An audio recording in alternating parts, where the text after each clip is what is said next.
Shalom, selamat malam Bapak Ibu dan saudara-saudara yang terkasih di dalam Yesus Kristus.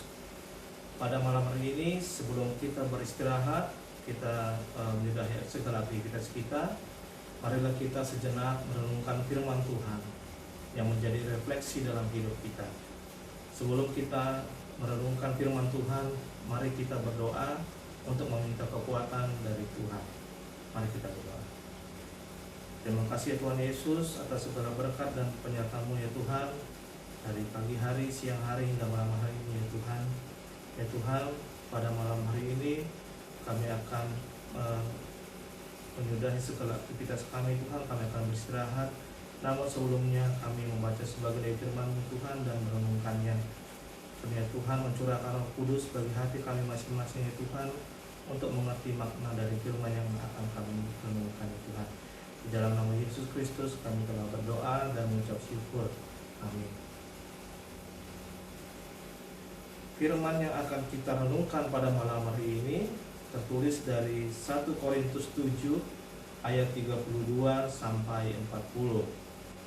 Judulnya adalah tentang perkawinan dan subjudulnya adalah hidup dalam keadaan seperti waktu dipanggil Allah. Mari Bapak Ibu, saudara-saudari sekalian, kita bersama-sama membaca nats firman Tuhan. Beginilah firman Tuhan. Aku ingin supaya kamu hidup tanpa kekhawatiran. Orang yang tidak beristri memusatkan perhatiannya pada perkara Tuhan, bagaimana Tuhan berkenan padanya. Orang yang beristri memusatkan perhatiannya pada perkara duniawi, bagaimana ia dapat menyenangkan istrinya. Dan dengan demikian perhatiannya terbagi-bagi. Perempuan yang tidak bersuami dan anak-anak gadis memusatkan perhatian mereka pada perkara Tuhan, supaya tubuh dan jiwa mereka kudus. Tetapi perempuan yang bersuami memusatkan perhatiannya pada perkara duniawi, bagaimana ia dapat menyenangkan suaminya. Semuanya ini kukatakan untuk kepentingan kamu sendiri, bukan untuk menghalang-halangi kamu dalam kebebasan kamu, tetapi sebaliknya supaya kamu melakukan apa yang benar dan yang baik, dan melayani Tuhan tanpa gangguan. Tetapi jikalau seorang menyangka bahwa ia tidak berlaku wajar terhadap gadisnya, jika gadisnya itu telah bertambah tua dan ia benar-benar merasa bahwa mereka harus kawin, baiklah mereka kawin kalau ia menghendakinya. Hal itu bukan dosa.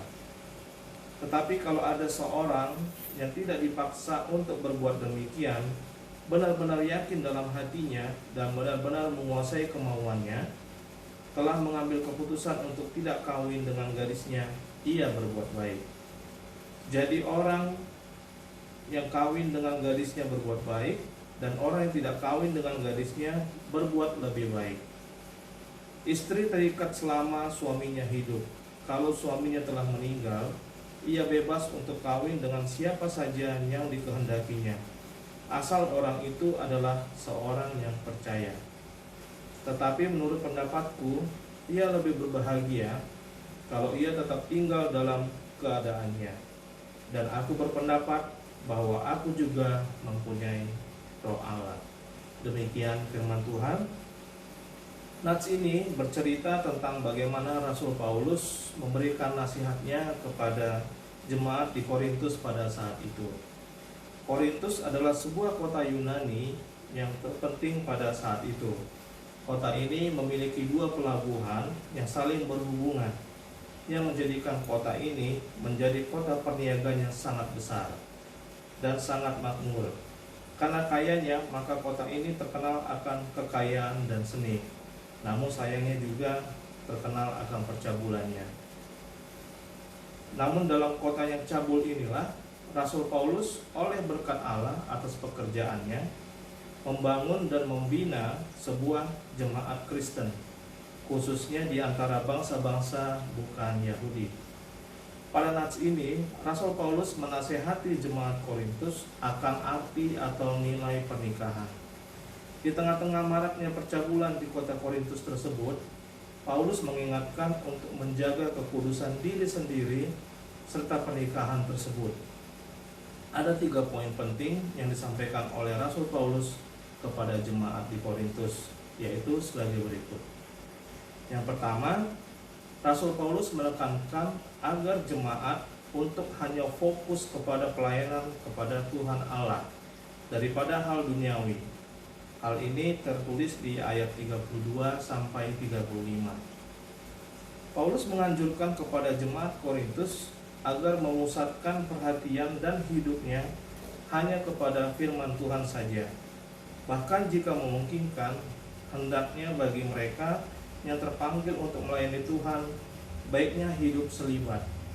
Selibat menurut Kamus Besar Bahasa Indonesia atau KBBI adalah pranata yang menentukan bahwa orang-orang dalam kedudukan tertentu tidak boleh kawin, atau dalam gereja Katolik Roma, para rohaniawan yang telah dihabiskan harus hidup membujang atau tidak boleh kawin. Artinya seseorang yang selibat itu mengucapkan kaul kesucian yang memilih hidup membiara dan melepaskan haknya untuk hidup berkeluarga demi kerajaan Allah. Apa implikasi ayat ini dalam kehidupan kita saat ini? Tuhan rindu kita dapat melayaninya dengan sungguh-sungguh tanpa gangguan apapun. Harus kita akui bahwa acap kali seorang pelayan Tuhan yang telah berkeluarga sulit untuk melayani Tuhan secara fokus.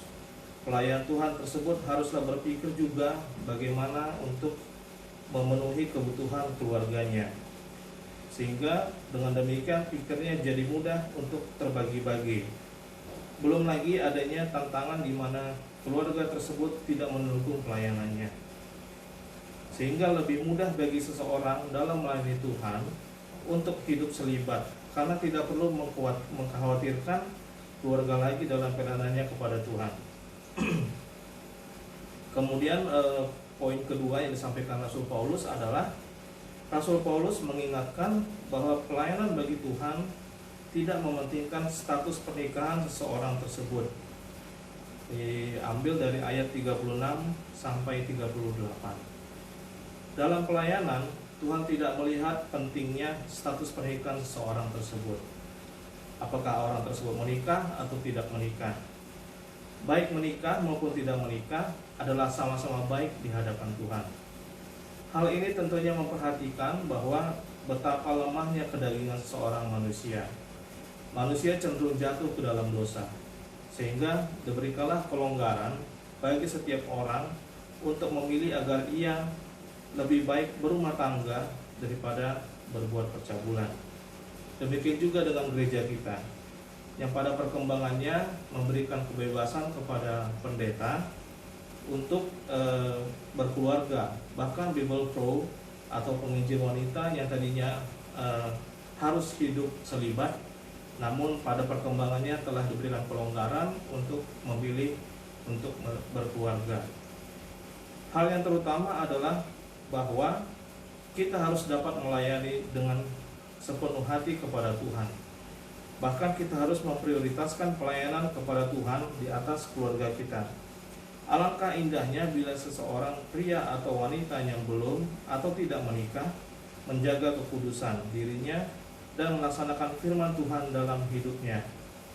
Alangkah lebih indah bagi seseorang suami atau istri dapat hidup bersama dengan keluarganya, memuji dan memuliakan Tuhan dalam keseharian hidup mereka.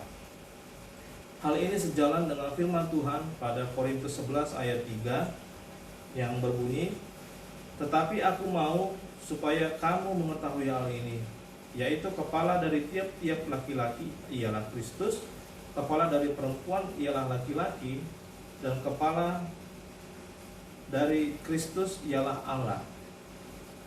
Di mana yang menjadi kepala rumah tangga dalam rumah tangga Kristen adalah bukan lagi ayah, melainkan Allah sendiri. Setiap keputusan yang akan diambil haruslah untuk memuliakan dan seturut kehendak Allah. Kemudian poin ketiga yang disampaikan Rasul Paulus adalah Rasul Paulus mengingatkan bahwa seorang istri terikat kepada suaminya, yaitu dari ayat 39 sampai 40. Dalam ayat ini, Paulus mengingatkan kepada setiap istri bahwa selama suaminya masih hidup, para istri haruslah terikat kepada suaminya. Seperti nasihat selalu sering diperdengarkan pada saat pernikahan, yaitu apa yang telah dipersatukan oleh Tuhan Allah tidak boleh diceraikan oleh manusia. Terambil dari Matius 19 ayat 6. Namun Rasul Paulus memberikan kebebasan kepada para istri untuk kemudian menikah lagi apabila si istri tersebut menjadi janda akibat kematian suaminya, asalkan dengan orang yang percaya, yaitu orang yang tunduk kepada firman Tuhan. Lebih lanjut dianjurkan oleh Rasul Paulus bahwa sebaiknya istri tersebut tetap mempertahankan status jandanya dan tetap berbahagia dengan hanya bersandar pada kasih Tuhan Allah saja. Demikian juga dengan para suami yang menjadi duda karena kematian istrinya. Tuhan melalui firman-Nya lewat bimbingan Paulus ini diingatkan bahwa lebih baik bila sang suami tetap menjadi duda dan menjadikan Yesus sebagai teman hidupnya yang setia. Suatu ketika Ruth Bell, atau yang kemudian menjadi Ruth Bell Graham, istri dari William Franklin Graham yang lebih dikenal sebagai Billy Graham, yaitu seorang tokoh kebangunan rohani di Amerika Serikat pada abad ke-20, pernah menulis daftar tentang kriteria seorang suami yang sempurna, yaitu dia harus tinggi sekali sehingga ketika dia berlutut sepertinya dikatakan oleh seseorang, dia menjangkau jalan ke surga. Bahunya harus cukup lebar untuk menanggung beban sebuah keluarga. Bibirnya harus cukup kuat untuk tersenyum, cukup kokoh untuk berkata tidak, dan cukup lembut untuk mencium. Kasihnya harus begitu dalam sehingga berpijak di dalam Kristus, dan begitu luas sampai mencakup seluruh dunia yang terhilang. Dia harus cukup aktif memenangkan jiwa-jiwa. Dia harus cukup besar untuk bersikap lembut dan cukup besar untuk bersikap bijaksana. Lengannya harus cukup kuat untuk menggendong seorang anak. Akhir perenungan ini, izinkan saya untuk menguatkan Bapak, Ibu, dan saudara-saudari yang terkasih di dalam Kristus dengan pesan sebagai berikut. Bagi saudara-saudari yang belum menikah, mari jagalah kekudusan dirimu. Jadikanlah Tuhan sebagai teman hidupmu. Bagi Bapak Ibu yang telah berkeluarga, jadikanlah Tuhan Allah sebagai nakoda dalam keluargamu. Dirikanlah mesbah Tuhan dalam keluarga, dan rawatlah keluarga Bapak Ibu dalam kasih Tuhan, sehingga tiap anggota keluarga dapat hidup dan menjadi saksi firman Tuhan yang hidup. Bagi Bapak Ibu yang telah menjadi duda atau janda, jangan khawatirkan hidupmu. Selalu bersandar akan kasih Tuhan Yesus, dan berikanlah seluruh hidup Bapak Ibu yang terkasih berada dalam genggaman tangan Tuhan saja. Kiranya kita semua berkenan di hadapan Tuhan Yesus dan kerajaan surga menjadi waris kita. Demikianlah renungan firman Tuhan pada malam hari ini. Mari kita minta jamaah Roh Kudus sehingga firman yang kita terima dapat bernas dalam hidup kita. Mari kita berdoa. Terima kasih ya Tuhan Yesus atas firman yang telah kami renungkan ya Tuhan. Kiranya firman ini menjadi rema bagi kehidupan kami Tuhan. Berikanlah kami kekuatan dan hikmat Tuhan untuk mengerti dan mempelajari apa yang telah kami terima Tuhan, dan menerapkannya dalam kehidupan kami sehari-hari Tuhan. Dalam nama Yesus Kristus kami telah berdoa dan mengucap syukur. Amin.